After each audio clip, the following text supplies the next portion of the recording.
Welcome back, everyone, to episode 8 of the VerseCast. I'm here with my co host, Jack Adler, and things are getting hot in the sports world here. We're entering the month of June in a couple days, and we've got the NBA playoffs in full swing. We're hearing some NBA award races. Jack, let's start with the big one. MVP pick. Is anyone besides Jokic worth even talking about here? I mean, it's weird because I honestly would say yes, but from seeing the odds out on the books right now with Jokic at like minus 1500, it doesn't seem like it. But I think it would be a whole different discussion if Curry made his way into the playoffs. I think it would be a whole different discussion if Embiid didn't get hurt partway through the season and continued playing. But at this point, it's looking like Jokic has it locked up, which I'm not exactly a fan of. It's not exactly the sexy pick. Most guys that win this award are guys that you're turning on the TV to watch. And for me personally, I'm not turning on a game that Jokic is playing in because I want to see him play. I'm simply just not. I don't know. What do you have to say about that? I think if Jamal Murray's on the floor, the Nuggets are a completely different team, and I do enjoy watching them. But this is the first year I can remember that an MVP race has been so shaped by injuries.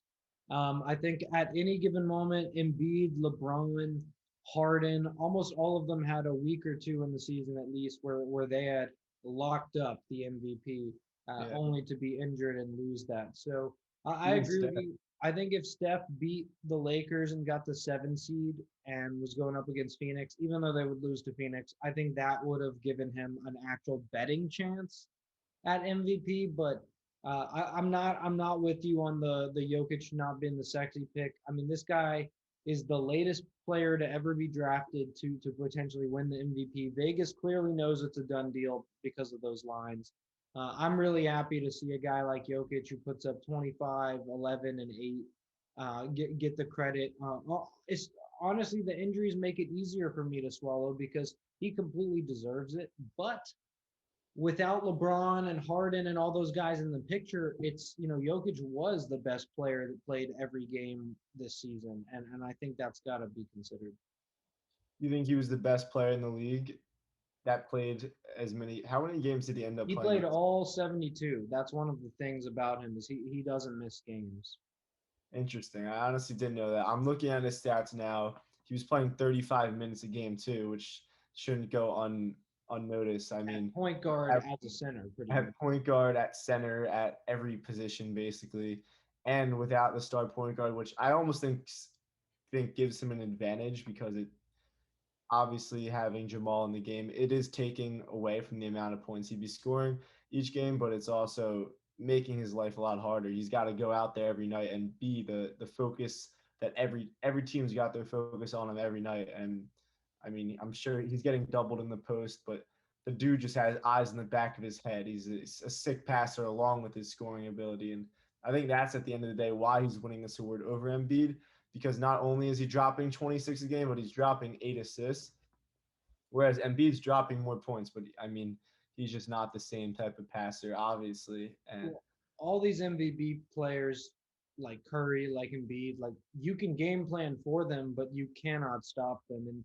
And because Embiid was out with injury and because the Warriors struggled at times this season, Jokic was the best player on a game to game basis that you just game plan for and just hope to slow down instead of stop. So that I think that goes to his credit of why this season was so special for him. And hey, next year when everyone's healthy, we'll get to go back to the Harden versus LeBron versus yeah, whoever debate. Embiid is likely to be back in it next year. So moving yeah, on to some other awards though, like we heard about Coach of the Year and Monty Williams was voted Coach of the Year. I think there were some good candidates, but do you agree with that? definitely good candidates because I mean, if you look at the top of each conference, it's not really the teams you expected, and a lot of that has to do with the coaching, especially in my opinion for the Jazz, the Suns, even the Sixers. This the fact that the Sixers obviously come with a little bit of bias. The Yeah. fact that the Sixers are atop the Eastern Conference right now says a lot to what Doc was able to do with the same roster that was kind of floating around 3-4 the last few years. Well, let's talk about Doc Rivers because Doc was the scapegoat last year in a conference semifinals loss. to the Denver Nuggets, where the Clippers collapsed. And now we're looking at the Clippers. They're not even getting to the point where they can collapse. They're sitting down 2-0 to the Dallas Mavericks, and Doncic is fucking playing with them, dude. He is 1 foot dirking it with 20 seconds on the shot clock, up 9 points in the third quarter. Like, this is not a good look for the Clippers, and the Clippers slander is coming out the woodwork like it always is. Do you think that Doc Rivers was just the guy they pinned the blame on, and that this is validating it wasn't him? Because look, he takes the Sixers to #1 seed, and now the Clippers can't win a playoff game. I don't know if I don't want to. I don't even think Doc belongs in this conversation when talking about the Clippers and how ass they have been this year and how ass they have been in the playoffs just in general, because I think a lot of it comes down to the pieces around Paul George and Kawhi, because they're taking a lot of the blame right now. But when you look at just the pieces that they're working with, they have not been living up to their expectations. Paul and Kawhi are dropping over 30 a night, and I mean, I don't know what more you can really ask from them. From the other guys on their bench that are really just, I mean, Rondo hasn't been playing the minutes that I was expecting to be playing, but Yeah, even aside from him, you can't get rid of Lou Will and let Montrezl Harrell go. 2 6 men of the year, and then now have Marcus Morris be the best guy outside of Paul George and Leonard to really make anything happen. I I do mean, want to mention that Montrezl Harrell, though, turned down 3 years, $60 million from the Charlotte Hornets last summer for a 1 year, $9 million, and now is sitting on the Lakers bench in the playoffs after winning the Sixth Man of the Year award. Marc Gasol played over him. well, would you rather be sitting on the bench or on the couch? That's kind of the decision he had to make, and he made. I don't know. I'd rather be making 20 million sitting on the couch than 9 million on the bench. And this is like literally the league's best player off the bench last year, not getting minutes on a team that's been desperate for production from backup players. So I just want to shit on Montrezl Harrell for a little bit right there. Yeah, and back to the Clippers, like their starting five aside from Kawhi and George is Pat Bev, who had 3 points last night, Zubac, who had 2 points, and Morris, who had 9 points. Like, these guys aren't performing, and in no way are they living up to their expectations. And like, Kawhi dropped 41 last night. You can't ask for much more than that from him. And like, at the end of the day, it comes down to that against this Mavs team who is really well rounded, having Hardaway step up and drop 28 last night. Like, they're not going to beat the Mavs if they don't get production from these role players.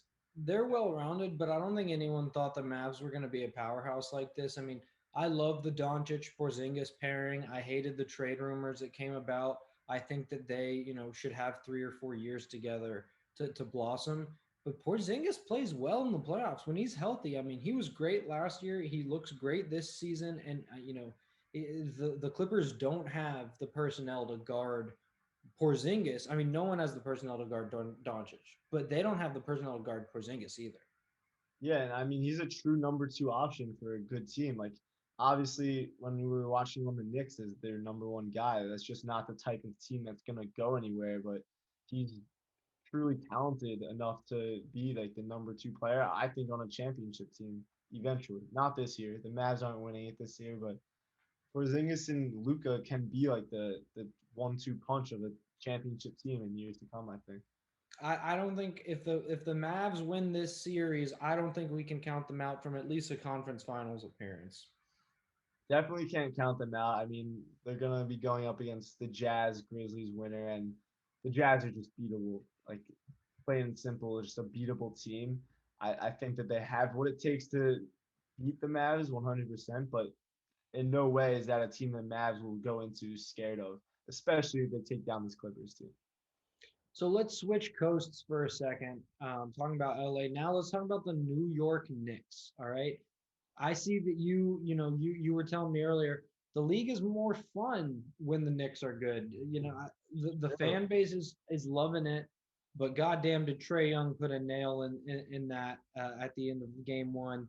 I mean, this is a whole different series. Losing game one at home for the Knicks versus going into Atlanta maybe up 2-0 or something. So What do you think about this Knicks Hawks series? I think people are counting the Hawks out, but this Knicks defense is almost historically good. So I mean, I think MSG just brings the best out in players, and that's really where my statement comes from. Why the Knicks make basketball more fun when they're good, because Trae Young is not cursing out fans at the Indiana Pacers home stadium. Like this is happening at MSG because you got these douchebag Knicks fans screaming shit at him all game long, and it hypes him up and motivates him. It's the reason he's gonna go out and play the way he's playing. I really believe that, and I mean, just seeing like this Knicks team and the way that they play is they're gonna give their hearts every single play of every single game. Their defense was not as impressive as it has been all regular season in that game against the Hawks, but I expect them to come out with more fire in these next few games because I mean, this is it for them. Like this is the Knicks season on the line right now, and they've been literally grinding out every single night, every single game, and like I don't see them going down without a big fight in these next few games.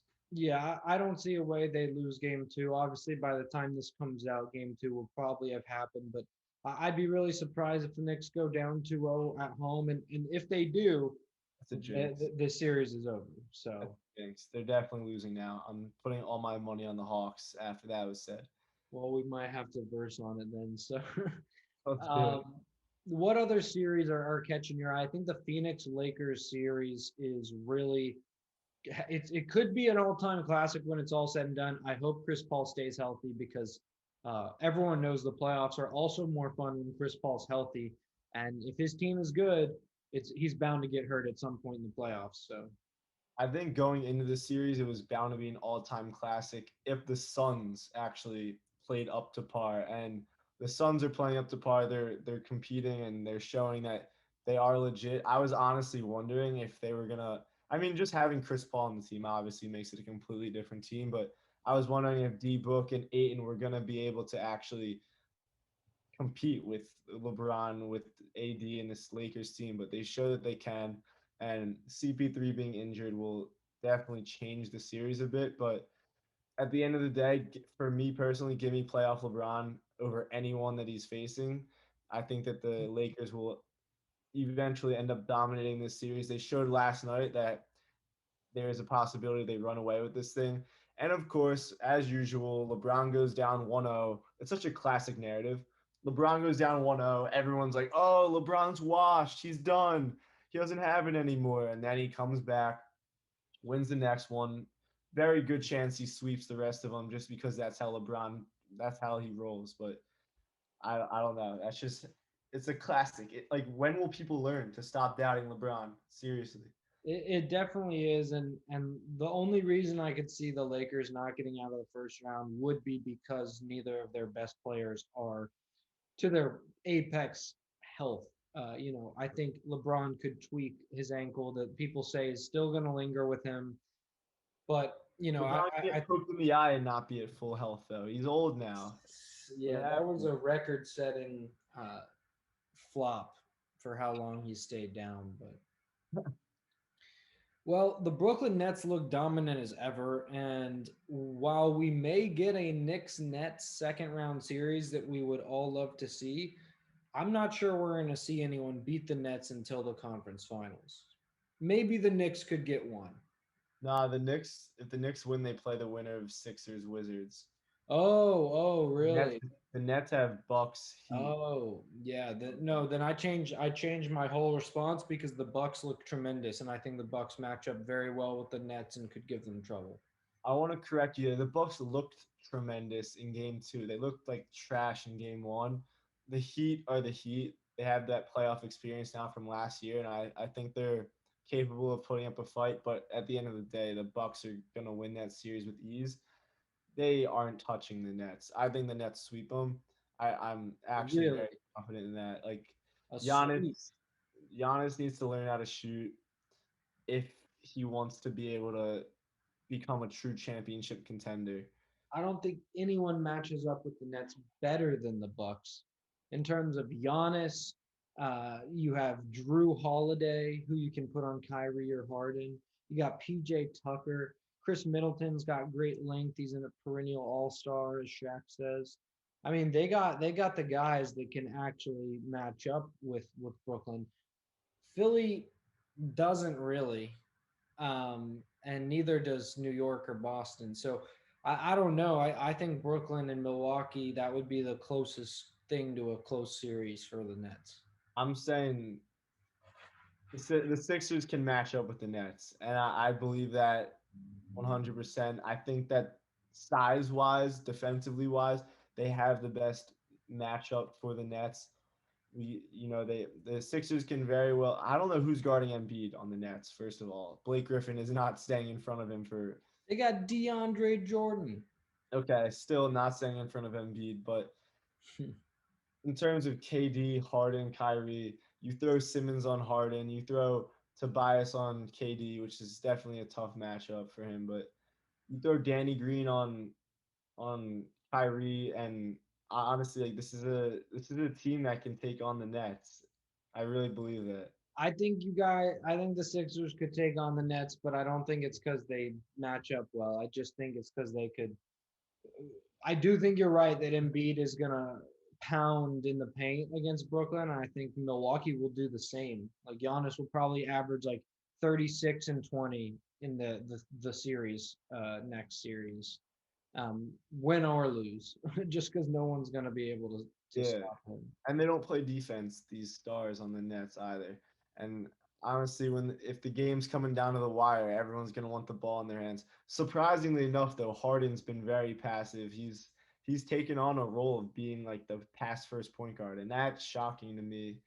It's Kind of weird. Are best. we going to live in a post Harden world of putting up 45 points like once or twice a week? Like, I was used to James Harden being the best offensive player in the league. Now it's going to be like 24, 25, but 12 assists and 10 rebounds. Like, you're right. He's a whole different player. And it still could be an MVP winning, type of play. He almost, if he had stayed healthy, he had a chance. But It's just weird because if we were to predict which one of these three players were to kind of take a step back in their role, I would never have thought it'd be Harden. And you kind of knew like someone was going to have to do it in order for it to work out because you can't have three gunners just taking 30 shots a game. It just literally physically doesn't work. But I would have thought it'd be Kyrie or KD to lower their shot count. Never would I think it'd be Harden just because of his play style. But he's shown that he has the ability to really be like a pass first point guard, which is funny to even think because I would have never thought that. yeah, the Nets like to run him with the second unit a bit too, and that gives him a chance to be, Harden of old. And that Nets team is so deep that when you have Harden out there with Joe Harris and even guys like Claxton who's played well, like some of the bench players for them, when you've got Harden on the team, they look like they're starting caliber players, and it's I think Brooklyn is definitely the deepest team in the league, both in star power and in actual rotational players. Like Landry Shamet plays good minutes for them. Is He this was the on Brand. greatest team on paper of all time, though? It genuinely might be.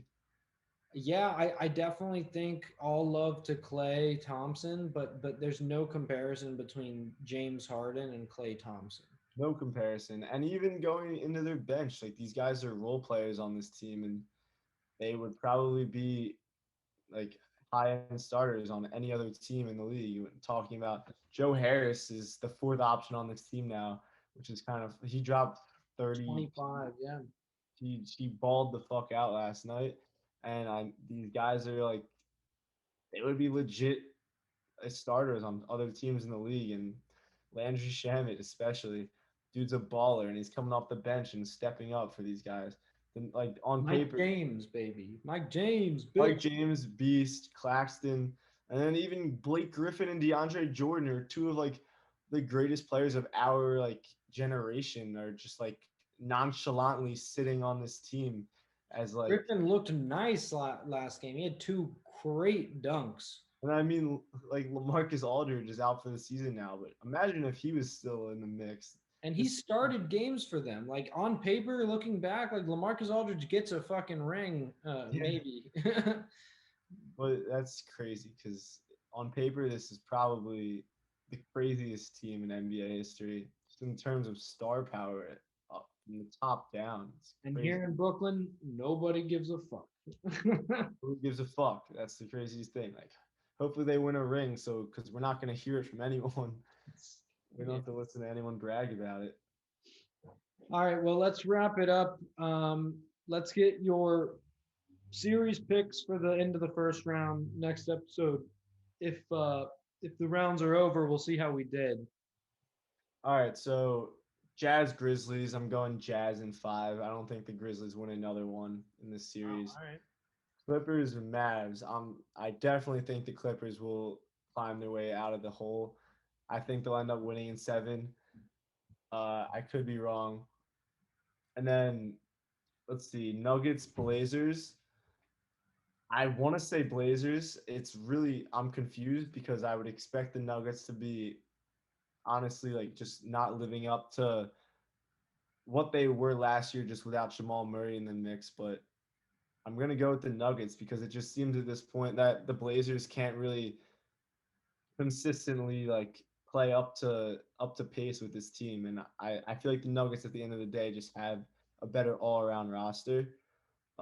So give me Nuggets in 7. I think it's going 7. I think either team can end up pulling it out. Suns, Lakers. I'm taking the Lakers in 6. I don't see the Suns winning more than 2 games, whether Chris Paul is fully healthy or not. And then over to the East, we got Sixers, Wizards, easy money. Sixers in 4 should not be too challenging. I don't know. Westbrook's just awful. He's just not looking like how. Wizards are taking at least one at home. And then Beal is getting clamped up by Simmons, so I don't see them winning a game. Knicks Hawks. I hope the Knicks pull it out so I can see a Sixers Knicks matchup. That would be really fun. To sweep the Knicks and be able to brag that, use that as bait on my friends all next semester up at Q's. Uh, but yeah, I honestly think the Hawks will end up winning this one, whether it's in 6 or 7. I just think this team is better, like straight up better than the Knicks. And then Bucks Heat. I'm gonna take the Bucks in 5. Uh, the Heat will pull one out, but at the end of the day, the Bucks are just a better team. And then Nets Celtics. The Celtics have to get one. I really hope they do, just for the sake of making this team play. Because if they get the rest of just 4, they're gonna sweep the Bucks. But yeah, the Nets are a hard team to beat. So hopefully, I don't know if the Celtics will actually do it, but I'm gonna say Nets in 5. Yeah, no, I got Nets in 4. I think it'll be an embarrassing display. I think we'll hear a lot of calls for Brad Stevens' job after, even though it's unwarranted. Um, Bucks and Bucks in 5, maybe 6. I could see Jimmy Butler coming out there and getting 2. Um, Wizards Sixers in 5, maybe 6. And then who am I? Knicks Hawks. I think Knicks in 7. Going west, I'd say Phoenix in 7, Utah in 6,